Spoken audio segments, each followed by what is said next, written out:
will be perfectly honest with you. I thought that Travis Strikes Again was doing a joke when I first started playing it. I thought it was a jokey, bad arcade game tutorial level. That it was putting us in this rather threadbare arcade structure with not a lot of action and not a lot of interesting stuff happening, just to give us a sense of the controls, and then it would drop us into more intriguing scenarios, more varied gameplay, just something that wasn't this. I was surprised because I didn't really check much out about it pre-release. I am a big fan of Suda51. I very much enjoyed No More Heroes back in the day. In fact, No More Heroes introduced me to, or rather inspired, my love of little microphones on controllers, because the Wii Remote had a microphone on it, and you'd hold the Wii Remote up to your ear like a phone, and Travis would get phone calls through it. And that was great. And I'm glad that at least on the PlayStation 4 that little gimmick is still alive, because it's cute. It's a cute gimmick. So I wanted to go into this, I guess, with a bit of surprise, and I was certainly surprised, but not at all delighted. Unfortunately, it pains me to say that, certainly of a Suda game, because even when Suda51 and Grasshopper manufacture make a game that isn't all that great, it's usually at least interesting, unique, different. This is just... there's just so little going on. You run around smashing buttons, or, you know, to do a regular attack, which is often the safest thing to do, just hold a button down and run around until everything's dead. You get skills on a cooldown. They're not all that interesting, but they're there. The ones I've got equipped at the moment, you can have slots for 4. I've only got 3 on here at the moment, mostly because I just didn't care about the game so much. I forgot to run upkeep on a lot of it. I didn't bother. I just don't care about the game. I'll be perfectly frigging blunt with you. But for the sake of comprehension, I've got on Travis here, on his skill list, telekinesis ability, throw an enemy into another enemy, or the wall, as you just saw there. Some projectiles that daze the enemy, and a slowdown. Actually, well, we just showed all 3 off there. It works. I can say that. I mean, Jesus, we're not even 3 minutes in, and I'm already struggling to say much else about it. That's how... and that's bizarre. That is bizarre to say that about a Grasshopper game. I'm almost done talking about it. It's a real disappointment. It feels like what it is. A cheap, small-scale game intended to either gauge interest or raise funds for a proper No More Heroes 3, which this sure as shit ain't. And I take umbrage with that. I'm not a big fan of doing that. I understand why in some cases it has to happen. If it is a niche game that needs to raise funds or prove to a publisher there's consumer interest, I get it, but I'm still uncomfortable with good content being leveraged by mediocre or bad content. Or remasters and re-releases. Ubisoft did this with Beyond Good and Evil, where they said if people buy Beyond Good and Evil Remastered, they will make the Beyond Good and Evil 2 that they'd already announced.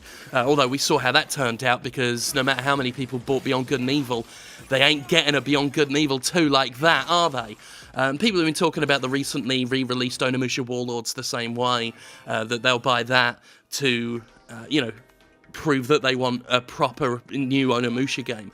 At least Onimusha is 20 years old, almost 20 years old, I should say, still holds up today, and is worth replaying. This is not, and it's kind of unfair to the customer to expect them to buy subpar content to get the game they want.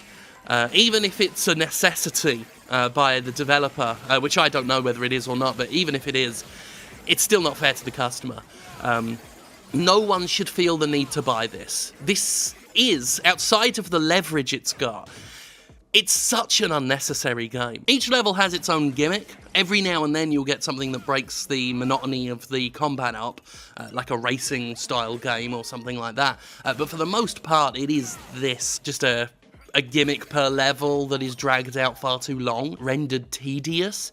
That happens a lot. And the game's already uninspiring, and they layer on top gimmicks that are equally dreary, and it only adds to the feeling of monotony when you do the same thing over and over and over again, which is a way to describe this game throughout.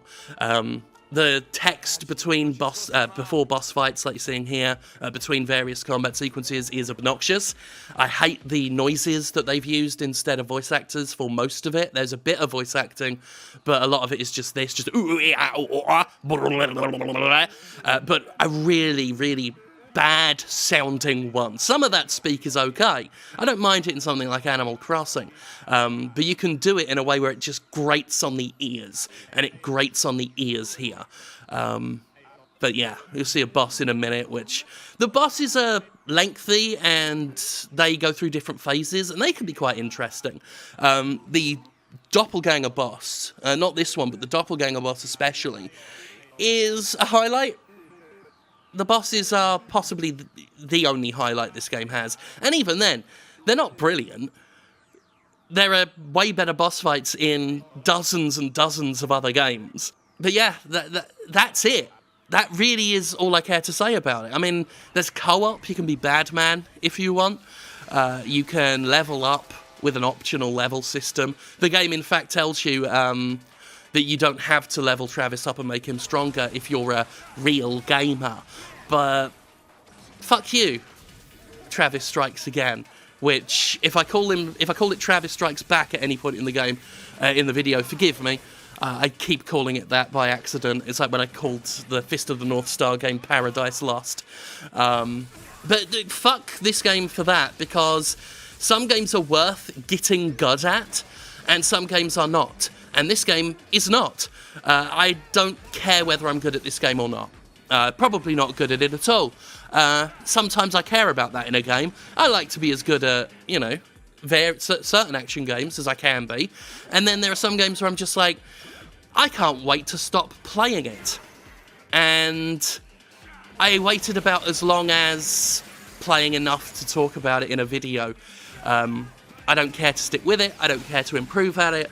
I don't care about it. I would rather talk about Duckula, if I'm honest. Count Duckula, to give it its full name.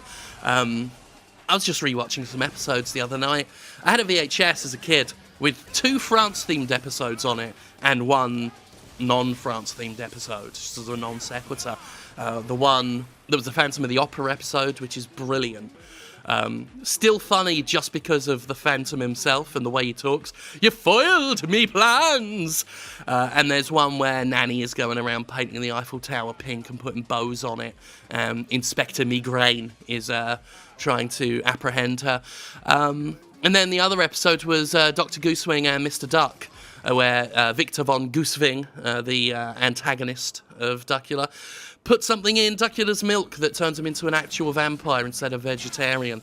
I always had a problem with the Duckula lyrics, actually. There's that bit in the opening song that says, he won't bite beast or man because he's a vegetarian. Except they don't say it like that. They didn't seem to work out how to fit it within the rhythmic structure of the song, so it sounds like a mess. And I've never seen anyone else complain about it. Maybe they have, but I've never seen it. So I often wonder if it's just me. Are my ears broken that I hear it wrong and it sounds awful? Where it's like, he won't bite beast or man, but he's a vegan! Because they make a weird noise over it that doesn't sound like anyone from the show. It doesn't sound like Duckula screaming from the evil carrot that appears there. It just sounds rubbish. I would rather talk all about that. I would rather talk about how, in my opinion, they could have handled he don't bite beast or man, he's a vegetarian in the Duckula theme tune better. I would rather have that conversation than this, mostly because I've had this now. It really is, as far as I'm concerned, it. It's dull, it's tedious, it's repetitive, and I don't mind repetition if I'm enjoying what I'm doing, I'm a fan of lots of button mashers, for God's sake, but this, with its pulled back camera that just feels alienating, just so much wasted space on screen, which wouldn't be so bad if the space was used well. Well, I mean, then it wouldn't be wasted, would it? Look at this dreary, deserty background. There's just nothing going on. This is a level in which every side-scrolly style level, which, I say side-scrolly, you've still got 3D movement. It's still the same game, but they moved the camera to trick you into thinking it was different. Yeah, you just go in between each level, you run around a mansion collecting things. And in between all the levels, you get these really long text boxes, sequence of text boxes. Green text on a black background in a retro font that looks bad and is hard to read. And that goes on for ages. That's one of Grasshopper's problems with a lot of their games, is they hitch on one thing, one joke or one meta reference or a gameplay mechanic as a commentary or a goof, and then they just keep doing it. And that's what this entire game feels like. It feels like a joke, not a funny one, but a joke that doesn't stop until you stop, which I did, because I would rather talk about the Duckula theme tune than play No More Heroes, Travis Strikes Again. Or rather, Travis Strikes Again, No More Heroes. That's it.